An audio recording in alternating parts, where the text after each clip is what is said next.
Le grand dialogue. Le grand dialogue de l'émission de débat du studio Tamani sur votre radio. Le grand dialogue. Bienvenue au forum de la presse. Ce soir, nous nous intéressons à trois grandes lignes qui ont marqué l'actu ces 2 dernières semaines. L'incendie au grand marché de Bamako qui a causé la mort d'une personne et fait des dégâts matériels importants. La rentrée des cours et tribunaux du Mali. L'événement qui a été placé sous le thème de l'indépendance du juge et la protection des libertés. L'insécurité dans le Sahel. L'UA qui craint un retour des djihadistes africains de l'État islamique dans le Sahel. Nos invités sur ce plateau, tous journalistes. Abdoulaye Fama Koulibaly du journal Le Combat, Lanfian Sinaba du journal Éveil, Youssouf Sissoko de Info7 et Kader Touré, journaliste à Gao. Je suis Fatmata Togola. Le grand dialogue.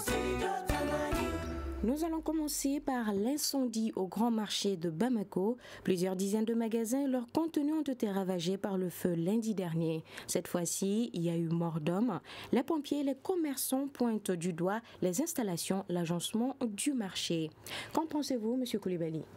Bien, moi je place cet incident sous l'aspect de l'incurie des commerçants eux-mêmes d'abord, ensuite de la grande négligence de l'État, puisque nous n'en sommes pas à notre première fois. Ce marché a été brûlé plus de 3 fois de suite.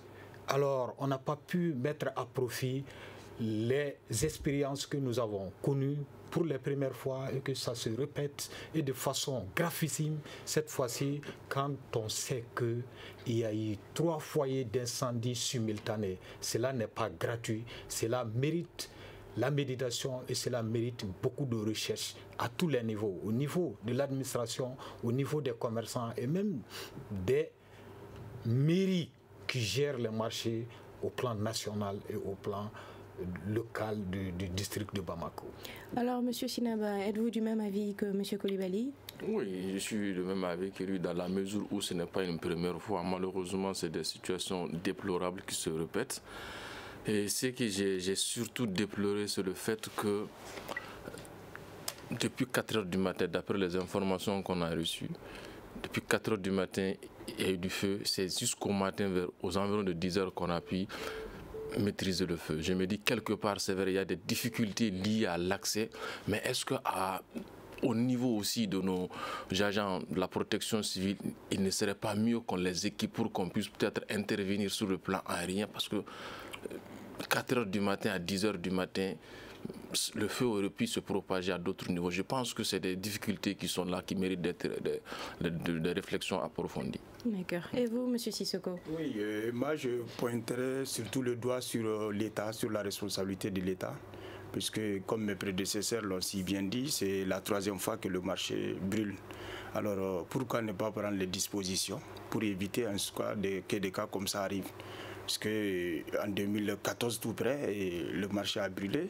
Et en 2017, 3 ans plus tard, si le marché brûle encore, ça veut dire que l'État, à quelque part, il y a la négligence en tout cas de l'État. Donc il faudrait que l'État prenne des dispositions. Puisque selon en tout cas les explications données par certains commerçants, en tout cas c'est c'est-à-dire que les espaces sont très mal exploités. Bon, disons que le maire, en tout cas, se permet de donner, en tout cas, des espaces jusqu'à ce que l'accès est difficile.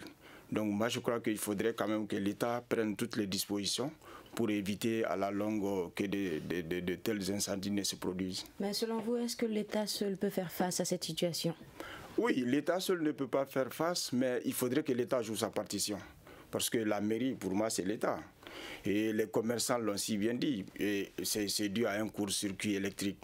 Mais ce court-circuit-là, à plusieurs reprises, il paraît que ça a été signalé à l'EDM et que chaque fois qu'on signale en tout cas des cas comme ça, l'EDM envoie des agents pour venir réparer, mais sans jamais toucher en tout cas au fond même de ce problème. Donc si on distribue en tout cas l'électricité n'importe comment, il va de soi justement qu'on s'attende à des trucs comme ça. Donc il faut que l'État sur ce plan-là joue pleinement son rôle pour qu'il n'y ait pas vraiment ce désordre et pourquoi ne pas, puisque c'est dû aussi à l'engorgement du marché. marché. Le marché aujourd'hui ne répond plus aux critères. Il y a déjà les halles de Bamako qui sont là. Il y a d'autres endroits et l'État peut justement s'impliquer pleinement pour que justement on puisse en tout cas trouver des lieux de recasement, en tout cas pour ces commerçants, pour désengorger un peu le marché. D'accord. Alors, Monsieur Touré, êtes-vous avec nous? Pour des raisons de connexion, nous allons passer la parole à M. Koulibaly.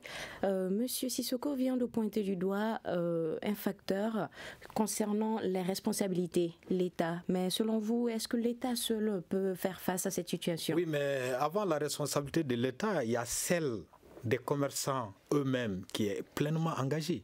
La bonne preuve en est que les agents des sapeurs-pompiers ont dit qu'ils sont venus aux bouches d'incendie. Ils ont trouvé qu'il n'y avait pas d'eau dans les robinets qui sont là pour éteindre l'incendie. Ça, c'est très grave. Alors, il y a des comités syndicaux, il y a les associations de commerçants. À tous les niveaux, ils sont organisés. Ils auraient dû s'assurer qu'en cas d'incendie, comment s'approvisionner en eau pour éteindre. Puisque ce n'est pas la première fois, ils ne l'ont pas fait. Et ils sont d'abord les premiers responsables de la protection de leurs propres biens. Brûler sa boutique ou brûler son argent est une perte de telle manière qu'on ne peut même pas s'assurer du remboursement de l'État. Que l'État rembourse ou pas, attends, il faudrait être le premier à s'assurer de la sauvegarde de ses biens.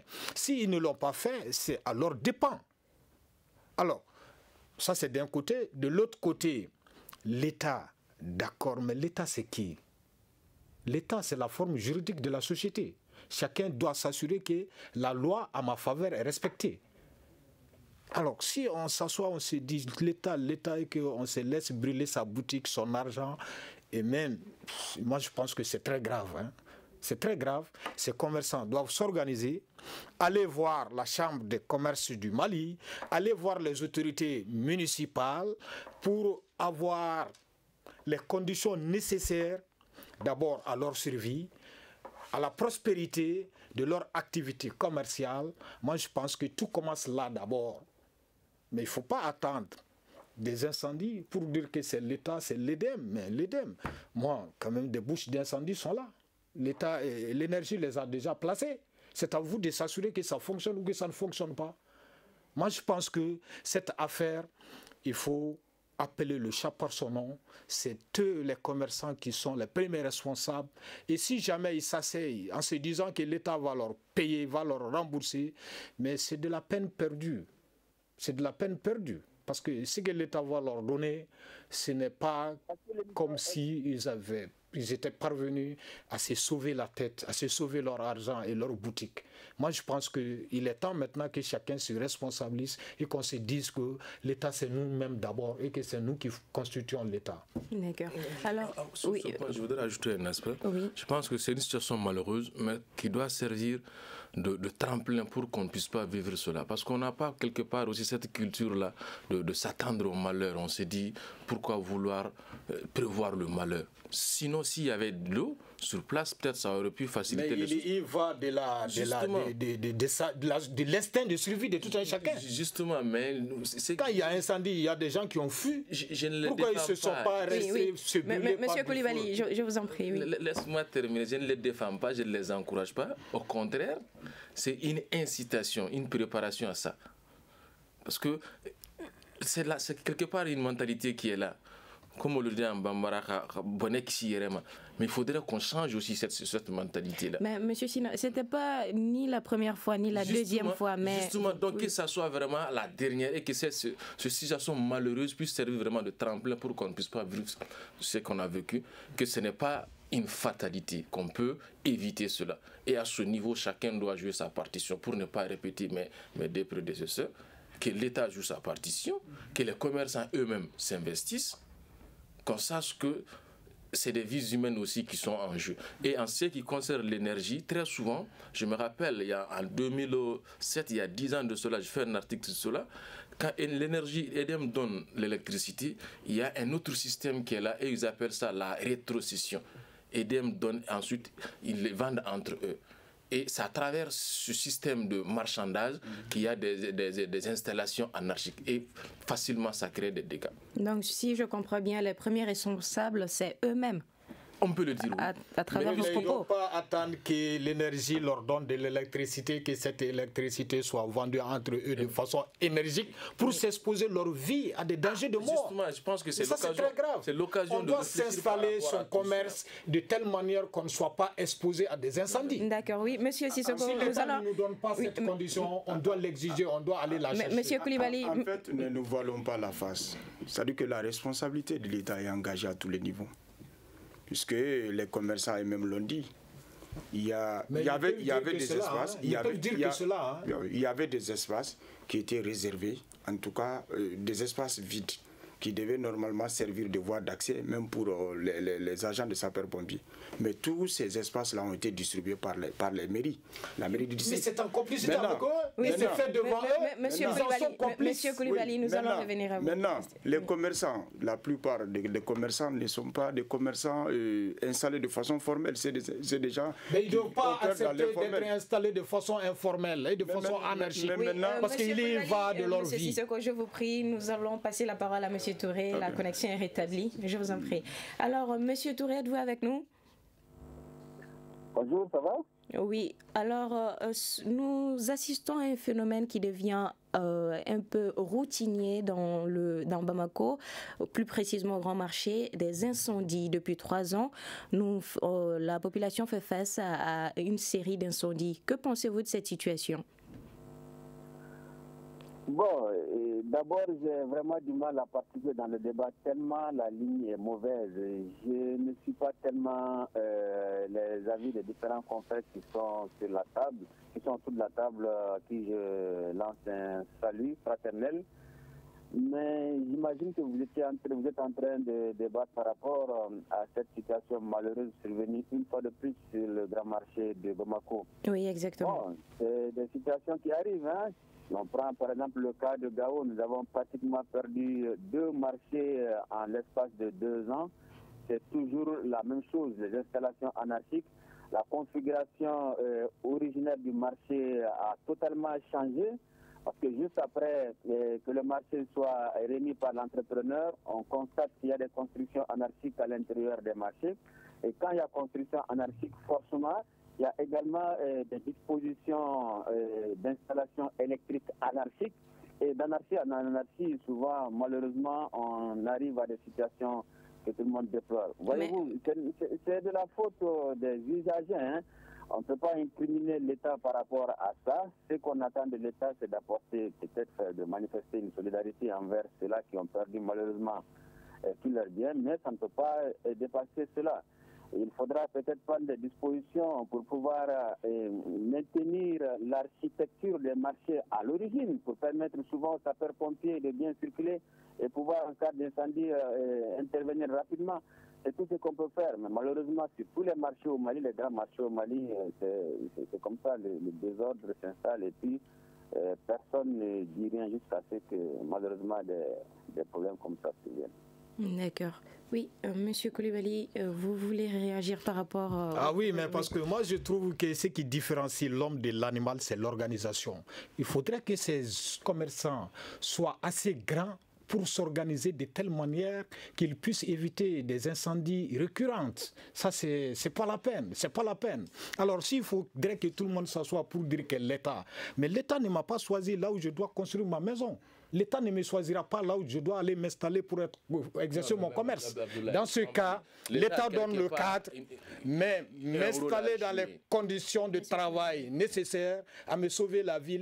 L'instinct de survie est inné à l'être humain. On dit que les responsabilités sont partagées. Il n'est pas de notre Mais il faudrait intention. pointer du doigt cette responsabilité du côté des commerçants. C'est eux qui doivent exiger de l'État, ceux qui doivent leur sauver la vie. Ils doivent l'exiger. Des commerçants. Mais l'État vous a donné un marché, vous vous asseyez, vous dites que l'État, il faudrait nous faire l'installation électrique, il faudrait nous mettre de manière... Oui, monsieur Koulibaly. Oui, monsieur en fait, moi, il faudrait qu'Ablaï comprenne ceci. Et si nous pointons en tout cas un doigt accusateur sur l'État, c'est parce que l'État ne joue pas son rôle en réalité. Mais c'est pas un rôle, c'est les commerçants à travers leur organisation, à travers les associations et les associations syndicales qui doivent arracher ça de l'État. Oui, monsieur Koulibaly. Si on devait laisser à chacun en tout cas de faire ce qu'il veut, alors nous allons carrément sortir en tout cas de l'État, d'un État normal. Donc moi j'ai dit, il faudrait justement que l'autorité de l'État s'exerce, en tout cas surtout. Et c'est ce que nous déplorons malheureusement. Et j'ai tantôt évoqué en tout cas les espaces qui sont occupés de façon anarchique. En plus des installations électriques qui sont aussi anarchiques. Donc, et si l'État évitait en tout cas ces choses-là? Et si l'État désengorgeait... Mais les commerçants sont organisés en corporation. En corporation de grossistes et de détaillants. Ce marché aujourd'hui ne répond plus aux normes en tout cas, aux normes requises. Mais cela n'est pas une raison que les commerçants s'exposent à des dangers d'incendie et de mort. C'est une anarchie quelque part qui est voulue et entretenue. Qu'est-ce qui se passe? Vous portez le tour qu'il y a M. X qui a sa boutique. L'espace qui est réservé au passage, lui aussi, il négocie pour vendre cet espace. Mais celui qui ne doit pas vendre cet espace, parce qu'il y va de la sauvegarde de sa vie. Je n'en disconviens pas. Maintenant, qu'est-ce que l'État aussi fait pour empêcher une telle situation? C'est là on dit qu'il faut relativiser. C'est pas l'État de venir s'immiscer dans les affaires du marché entre les commerçants. Monsieur Lanfia, oui. Alors, Monsieur Touré, que pensez-vous des propos de Monsieur Lanfia, Monsieur Koulibaly et Monsieur Sissoko?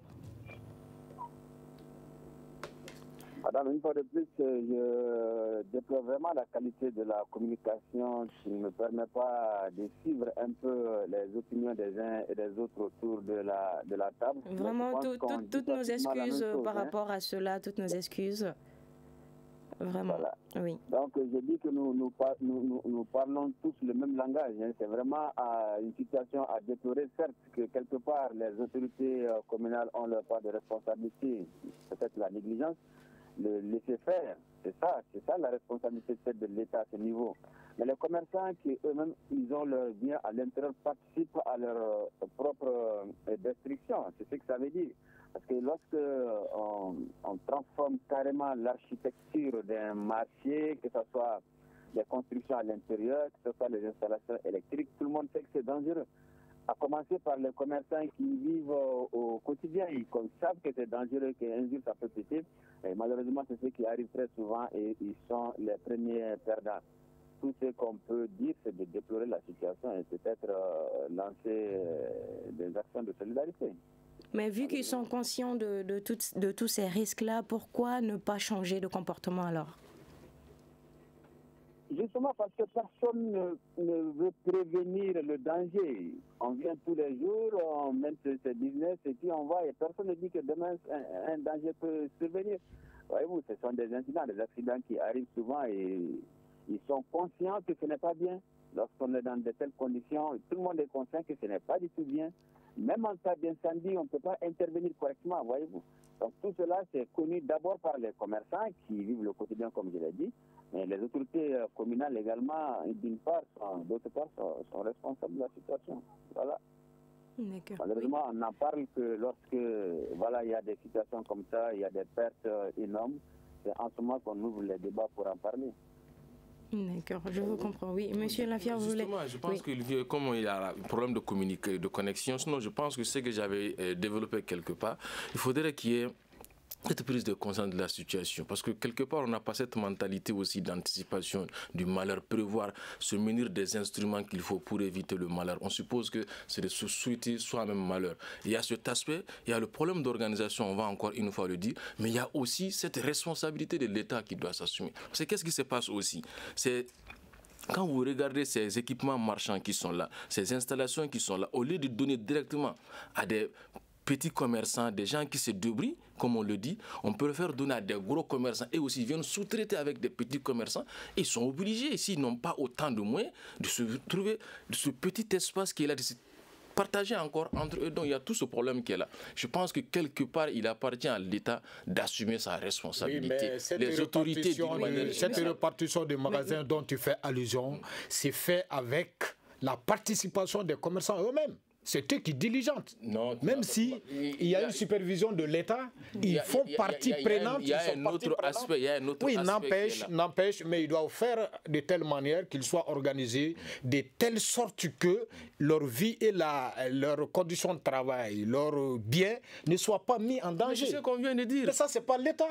Chacun a sa part de répartition à jouer. Alors, avant de boucler ce chapitre, M. Sissoko. En fait, moi, ce que je voudrais dire pour conclure, moi, j'ai dit honnêtement, on ne peut pas disculper l'État. On ne peut pas le disculper. Il y a ce rôle régalien que l'État doit jouer. Et les autorités communales et tous les autres, pour moi, c'est l'État. Oui, mais moi, je pense que je suis en partie d'accord avec vous, mais l'État, c'est la loi, les principes. Les lois de gestion des marchés sont connues de tous. Il faut les respecter. C'est ça. Si ces lois ne Alors, si ces commerçants ne les respectent pas et ils se permettent à sous-traiter la devanture de leur boutique à des millions de personnes qui viennent encombrer le passage, moi, je pense que cette responsabilité leur incombe. D'accord. Alors nous allons boucler ce chapitre. Parlons à présent de la rentrée des cours et tribunaux du Mali. L'événement a été placé sous le thème de l'indépendance du juge et la protection des libertés. Le chef de l'État s'est félicité des progrès accomplis par les juridictions du Mali au cours de l'année judiciaire écoulée. Est-ce qu'on peut se réjouir de ce bilan avec les récents enlèvements de juges dans le centre du pays? Monsieur Coulibaly. Oui, l'enlèvement des juges est un phénomène qui frappe la justice. Cela n'a rien à voir avec l'indépendance de la justice. En tant que telle, la justice au Mali, on peut dire que pour avoir jugé le procureur qui était au nord ou bien le commissaire qui était au nord, moi je pense que la justice a montré qu'elle est capable de faire de grandes choses. Mais s'agissant de l'enlèvement des juges, et puis ça c'est l'organisation même de l'appareil judiciaire. C'est-à-dire les juges doivent être mis à l'abri de telle sorte qu'on ne puisse pas les enlever aussi facilement. Non, voilà, donc... Monsieur Lafian, on va revenir à vous. Voilà, donc quand le juge, c'est l'incarnation de l'État, l'État se connaît à travers le juge. Et donc, quand on peut enlever le juge, ça veut dire que l'État même, on peut l'enlever un jour. Ça, c'est grave. Ça, c'est grave. Il faut autant de gardes, autant de militaires, autant de policiers, autant de gendarmes pour garder un seul juge parce que le juge, c'est l'État. C'est la loi. Okay. C'est lui qui dicte la loi, c'est lui qui applique la loi. Et l'État, c'est la loi. L'enlèvement d'un juge, c'est une menace très grave, pour ne pas dire même sans précédent. Qu'est-ce que les ravisseurs ont dit lorsqu'ils ont enlevé les juges? Dans la vidéo qui a été diffusée, on leur reproche le fait d'appliquer le droit, le fait qu'ils n'appliquent pas la charia. Je pense que c'est une menace très grave qui pèse sur l'indépendance de la justice. Et ce n'est pas du tout une situation à encourager dans un pays comme le nôtre. Donc, à vous entendre parler quelque part, j'ai des inquiétudes. Non, moi je déplore l'enlèvement du juge. Moi je pense que c'est un phénomène qui ne doit pas arriver. Qui ne doit pas arriver parce qu'il a été mal gardé qu'on a pu l'enlever. Oui, monsieur Coulibaly, oui. D'accord, monsieur Lafia, oui. Sinon, moi je ne cautionne pas cela. La charia n'est pas la loi de l'État malien.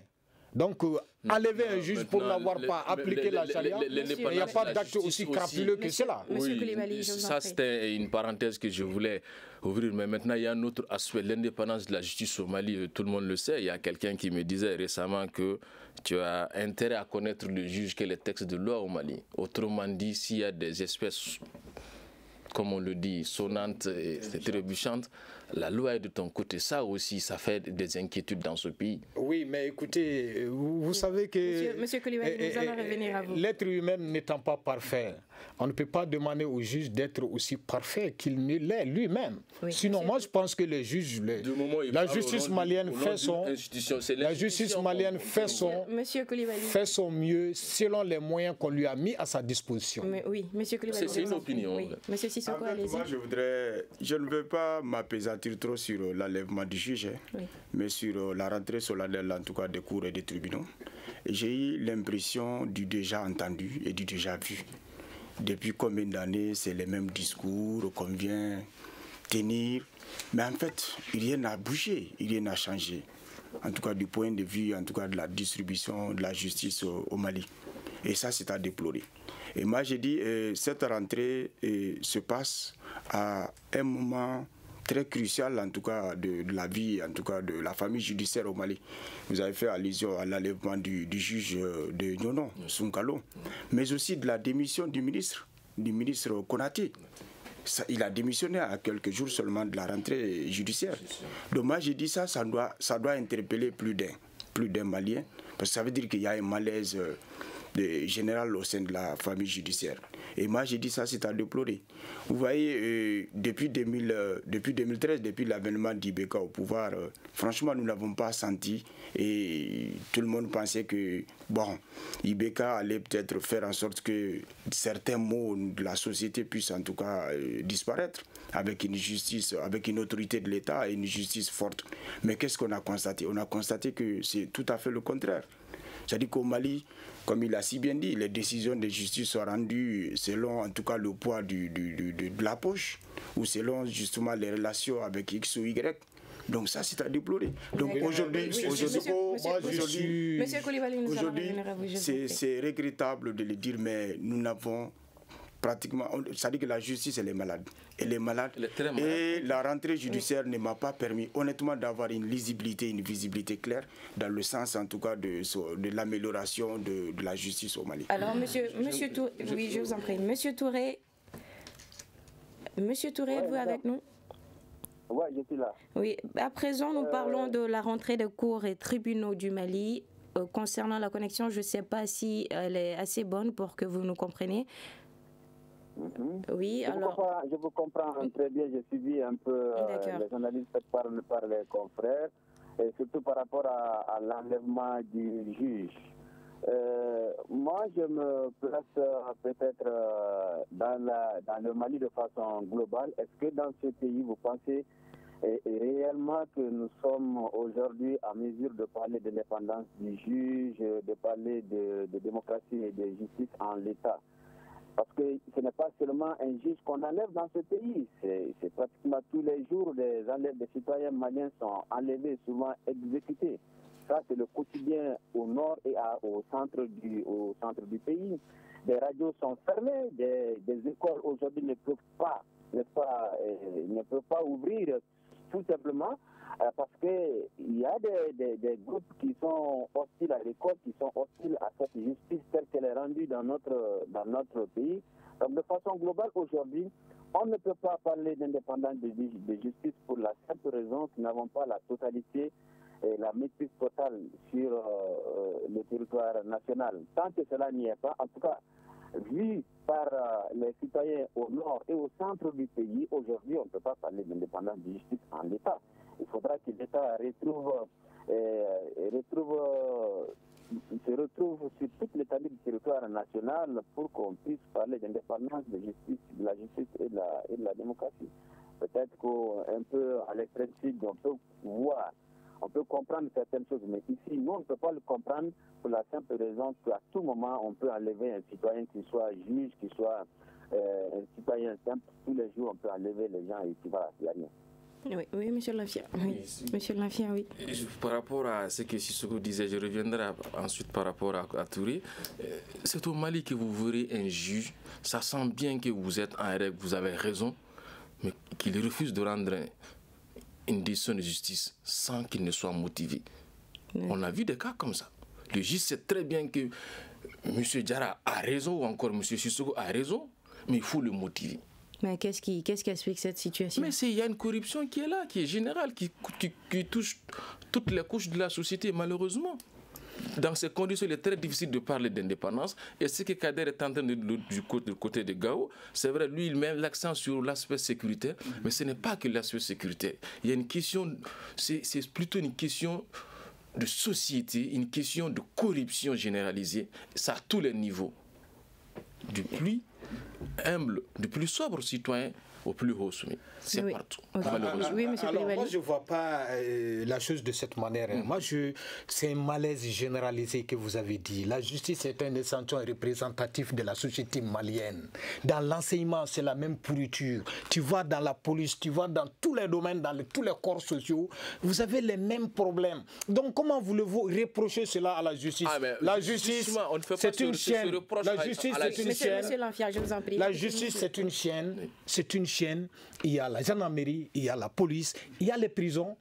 J'ai été l'autre jour avec les handicapés à l'intérieur de la prison de Bamako. Mais ils ne sont pas dans les mauvaises conditions que l'on puisse penser. Mais les choses s'améliorent. La justice est une quête perpétuelle. C'est un élément fondateur, un élément sans lequel il n'y a pas de démocratie. Les juges en sont conscients. La société... Là, il est en train de déplacer le débat. Parce qu'au début, il a parlé d'indépendance et maintenant, il reconnaît que la justice, c'est comme les autres corps, il y a la corruption. Non, tu ne me comprends pas. Tu ne me comprends pas. Je te dis, le malaise là dont vous reprochez à la justice se retrouve dans tous les corps sociaux, à tous les niveaux. Mais quant à l'indépendance de la justice, mais dis donc, comment voulez-vous vomir ce que vous n'avez pas mangé? Mais les juges travaillent dans quelles conditions? On le sait. Ce juge-là, Sungalo, dans quelles conditions il a été enlevé? Dans quelles conditions il a été enlevé? Ne crois-tu pas qu'il n'est pas malien comme toi, comme moi, et qu'il réfléchit comme les Maliens, qu'il ne va pas tendre la main pour prendre de l'argent à quelqu'un qui est moins que lui pour lui donner la vérité? Non. Les Maliens sont bien, ils sont bons, qu'ils soient juges, policiers ou qu'ils soient enseignants. Mais ne prenez pas un exemple isolé, un cas isolé. Ne prenez pas de la particularité pour de la généralité. D'accord, M. Koulibaly. On a l'impression, une minute là, beaucoup a été fait pour que ces magistrats, ces juges-là soient mis dans les conditions. Mais il y a des juges qui sont impartials, des juges qui ne te demandent jamais de l'argent. Oui. Ça, c'est la proposition de Monsieur Lanfia, oui, je vous en prie. Monsieur Sissoko, allez-y. En fait, moi, je ne voudrais vraiment pas polémiquer. Et moi, j'ai dit l'indépendance qui est tant déclamée, qui est tant chantée là. Et cette indépendance, elle est pratiquement consacrée dans tous nos textes. Donc, le principe est là, de dépendance. Mais dans la réalité quotidienne, qu'est-ce que nous constatons? Rien qu'en se référant en tout cas à la lettre de démission du ministre. Il dit, mais l'État se sauve en tout cas sans la République. Le régime se sauve sans la République. Ça veut dire que c'est un ministre de la Justice non, mais il faut placer cette démission du ministre dans son contexte. Oui, monsieur. C'est-à-dire que les Maliens de plus en plus sont exigeants. Moi, je vais tout simplement dire que ce n'est pas pour défendre le ministre parce que pour moi, il a payé le prix en tout cas de sa naïveté. Parce qu'il a été, bon ça c'est peut-être une analyse personnelle, il a été commis à cette mission, c'était pour faire taire en tout cas un activiste, l'activiste Aras Bach. Ça n'a pas marché, ça a échoué. Donc le président de la République a fait un choix, n'est-ce pas, entre un désordre, une anarchie et peut-être se débarrasser du ministre. Il a laissé en tout cas le ministre partir.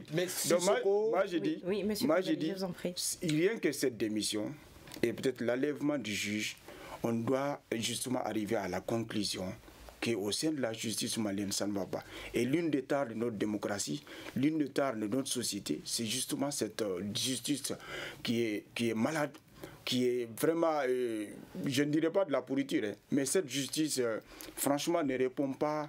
En tout cas, le citoyen lambda ne se reconnaît pas, en tout cas, cette justice. Et c'est d'ailleurs la raison pour laquelle, sinon, un État sérieux, et on rend une décision de justice.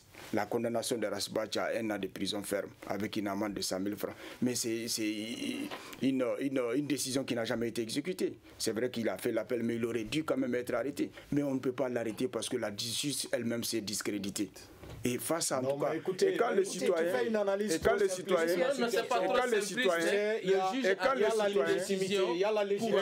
sans pour autant, je te dis, la légalité doit s'adapter à la légitimité et le contexte. Le contexte a produit le résultat que nous vivons. Donc nous sommes dans un monde numérisé, dans un monde de boulevard de communication de telle manière que la transparence est la règle. Nul ne peut échapper à la transparence. Alors, quand tu vois... Attention. Monsieur Koulibaly. Il va me laisser terminer. J'ai pris l'exemple, en tout cas, de Rasbach. Je peux comparer Rasbach, par exemple, à un Khalifa Sall. Khalifa Sall au Sénégal. Le puissant maire et un leader charismatique, mais il a été arrêté. Non, comparaison n'est jamais, c'est pas la même. On compare deux choses de même nature. Je ne pas de même nature, comparaison n'est pas possible.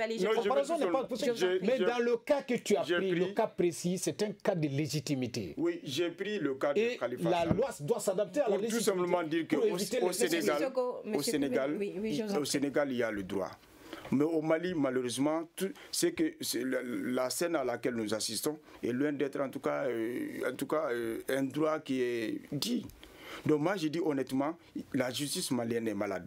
elle est malade et vraiment elle doit se ressaisir. D'accord, oui, monsieur Coulibaly, je vous en prie, le temps nous fait défaut, nous allons passer la parole à monsieur Touré. Monsieur Touré?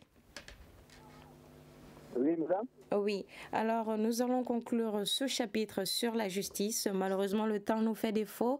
Un mot de la fin pour cette partie? Et comme le confrère a eu à le dire, la situation de la justice ne peut pas échapper à la situation globale du pays dans ce contexte de l'insécurité. Le juge ne peut pas être indépendant parce que la puissance et la force d'un juge résident dans sa propre sécurité lui-même. Lorsque chez nous, par exemple, les juges, les administrateurs ne sont pas tout à fait à l'aise et ils vivent avec une peur tous les jours pratiquement, ils ne peuvent pas faire le travail correctement. On peut peut-être se situer dans un autre environnement pour parler d'indépendance de justice, mais je crois qu'aujourd'hui, dans ce Mali, à l'État, on ne peut pas faire débat sur l'indépendance de la justice sans faire allusion à la situation sécuritaire qui prévaut un peu partout à travers le pays. C'est malheureux, mais c'est comme ça. Moi, je dirais que c'est un problème de dérapage éducatif et non un problème de justice ou d'indépendance de justice. Parce que tout le corps social en est malade. Voilà. Okay. Alors, nous allons passer à la question sécuritaire. L'UA craint un retour des djihadistes africains de l'État islamique dans le Sahel. Pour les observateurs, un retour de combattants africains de l'État islamique aurait de graves conséquences sur la région du Sahel où prolifèrent déjà des groupuscules terroristes. Alors, Monsieur Sissoko, quelle est votre observation par rapport à cette situation?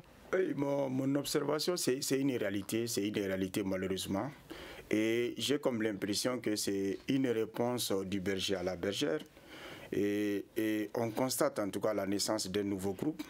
Et au moment où les pays du G5 Sahel et la France et l'Union européenne, disons, se réunissent en tout cas pour justement parler du financement de ce G5 Sahel, et lequel financement tarde malheureusement à être en tout cas comblé. Et moi j'ai dit honnêtement, le G5 Sahel aura vraiment du pain sur la planche parce que au moment où nous nous tergiversons, nous battons pour trouver le financement, l'ennemi, il faut les appeler comme ça, l'ennemi est en train de s'organiser et il est en train de s'organiser en tout cas de la plus belle manière puisque le nouveau groupe qui a été créé avec Abou Adan Walid du Sahraoui, quelque chose comme ça, donc et ce groupe est venu s'ajouter à un autre groupe dirigé, le groupe pour le soutien à l'islam et aux musulmans de Yad Agali. Donc quand tu regardes en tout cas tous ces groupes-là, il y a, si vous voulez bien, une certaine synergie entre ces groupes et ces groupes vont former un front contre en tout cas les forces Barkhane, les forces, la MINUSMA et le G5 Sahel. Et je vous avoue sincèrement que toutes ces forces-là auront du pain sur la planche parce que les groupes armés vont changer de stratégie et ils vont peser en tout cas très lourd. En tout cas au niveau du Nord. Oui, monsieur Lafia, par rapport à cela, je pense qu'il serait mieux de mettre un système de déradicalisation parce que c'est des gens qui vivent aujourd'hui de cela.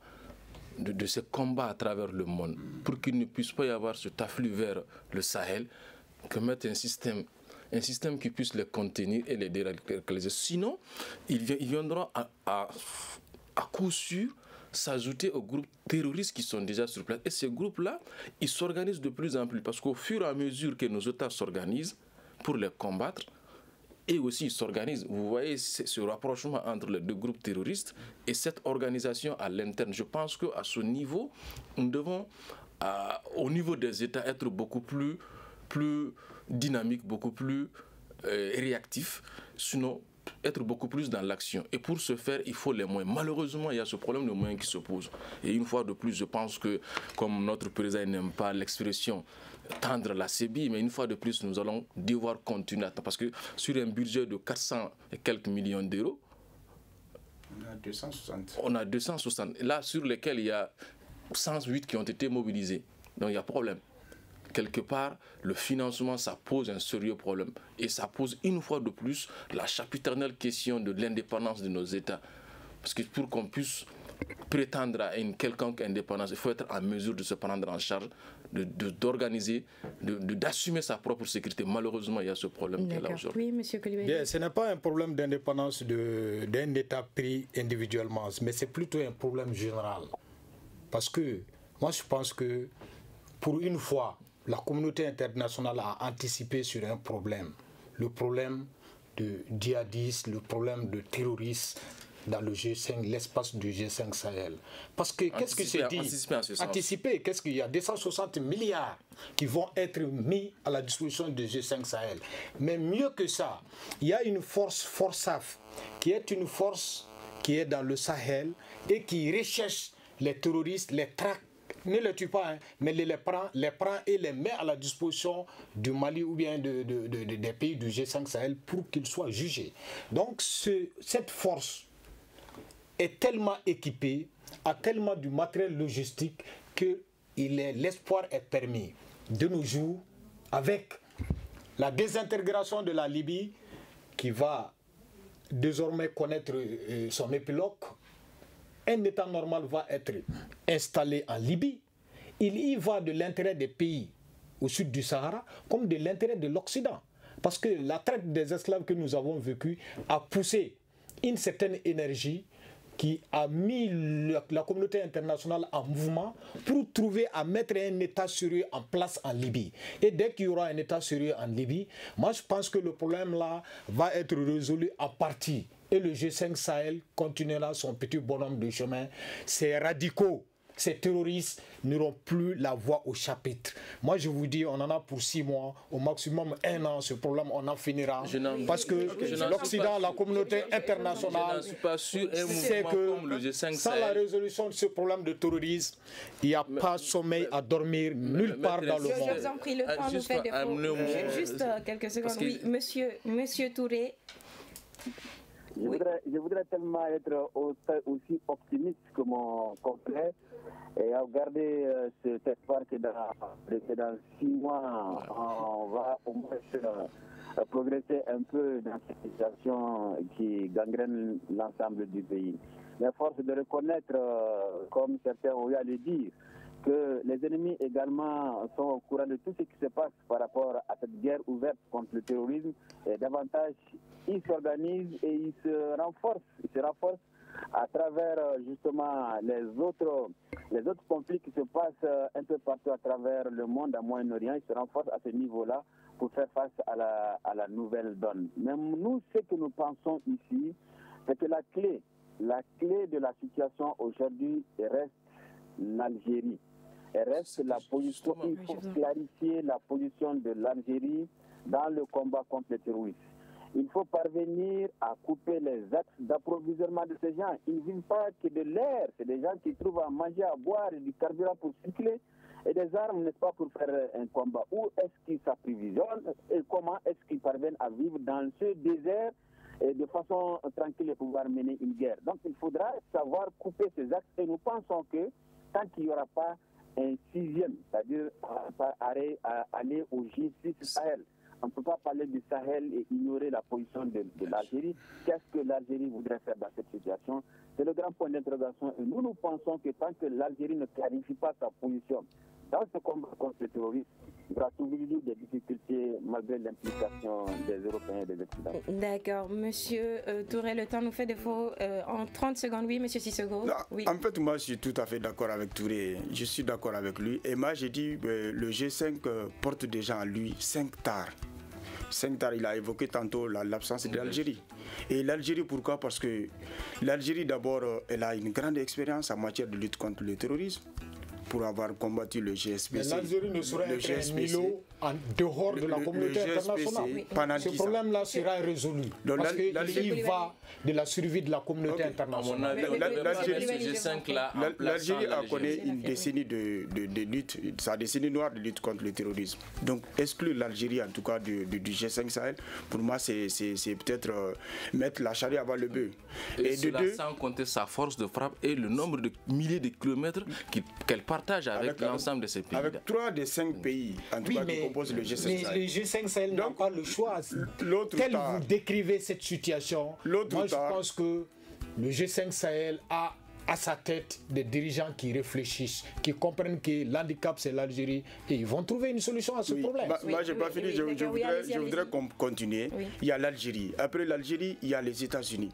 En fait, nous savons tous qu'en termes de renseignement, en termes de moyens à mettre en tout cas à la disposition du G5, si les États-Unis se mettent à l'écart, ça va être un problème. Donc de 3, il y a ce qu'on appelle le parrainage de la France. C'est-à-dire que la France parraine en tout cas le G5 Sahel parce que tout simplement, le contribuable français en a assez en tout cas des moyens mis à la disposition des Barkhane, parce qu'on vous a dit que les forces Barkhane coûtent 1 million d'euros par jour.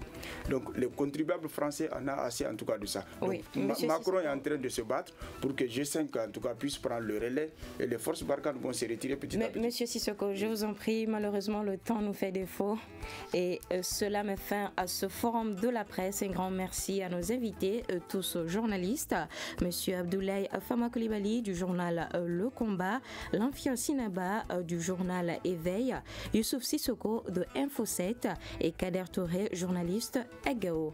C'était une présentation de Fatmata Togola, la mise en onde Salim Diouara, la régie vidéo est assurée par Petit Ndiara, c'est une réalisation de Moumen Sendebou et une coordination de Mohamedou Touré. Le grand dialogue. Le grand dialogue de l'émission de débat du studio Tamani sur votre radio. Le grand dialogue.